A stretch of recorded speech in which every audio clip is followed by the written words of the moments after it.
todos estos poemas son suyos. Sí, algunos son poemas y otros cosas que escribo.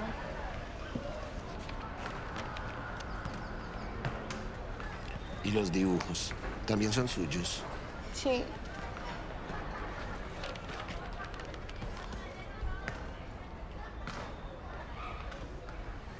También vive en una profunda tristeza.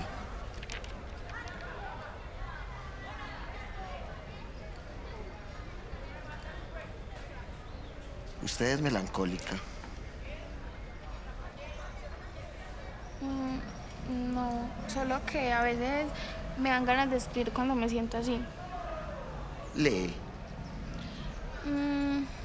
Más o menos. A veces. ¿Qué lee?